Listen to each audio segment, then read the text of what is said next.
Hey everyone, this is C Crypto Daily Buzz. Today is April 13th, 2026. We're tracking Bitcoin's drop to 71K after US-Iran talks failed and a major Wall Street earnings week. That could reveal institutional crypto sentiment plus Japan's massive tax cut. This channel summarizes the most important crypto news for investors in Southeast Asia, including traders and remittance users in the Philippines, Vietnam, and Indonesia. Issue 1. Iran talks fail, BTC slides back to 71K and fear returns. Geopolitics flipped the script as US-Iran negotiations ended without a deal, ending the brief ceasefire rally that pushed Bitcoin above $73,000. Within hours, BTC dropped towards $71,500, undoing the prior move. While broader risk assets also turned lower and oil prices jumped. Sentiment data show the Fear and Greed Index stuck near the extreme fear zone, reflecting how quickly global traders are swinging from optimism to caution, including traders and remittance users in the Philippines, Vietnam, and Indonesia. For investors in the region, including OFWs using BTC as a hedge, the main risk is overreacting with high leverage instead of recognizing volatility phases. If this was helpful, please subscribe, hit the like button, and turn on the notification bell.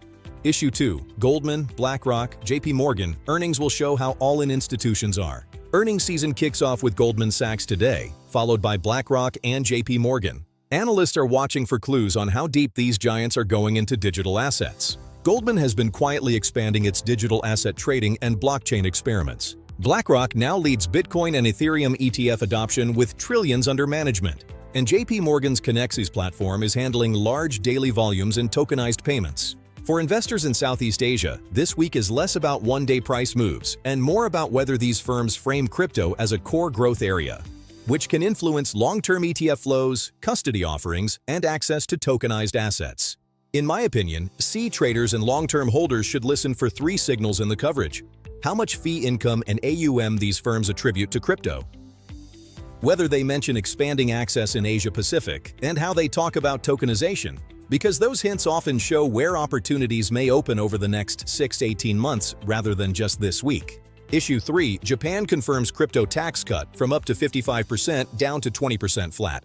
Japan is moving ahead with a major tax overhaul, cutting rates from 55% to a flat 20%. This aligns crypto with the treatment of stocks and certain investment funds. The reform applies to around 105 specified assets traded on licensed exchanges. It introduces a 3-year loss carry-forward and brings crypto under financial product rules.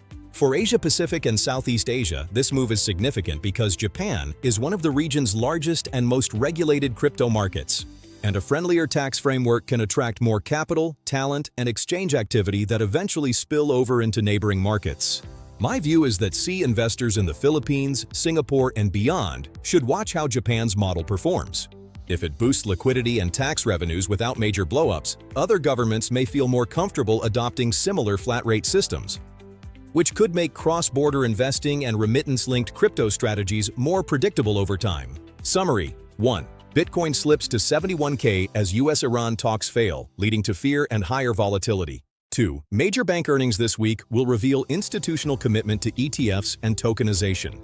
3. Japan confirms a major crypto tax reform cutting rates to a flat 20% on 105 specified assets, potentially setting a new benchmark for APAC policy. This video is for information and education only and is not financial advice. All investment decisions are your own responsibility. If this was helpful, please subscribe, hit the like button, and turn on the notification bell. Join our free Telegram channel for chart analysis. Link in the description. See you in the next one.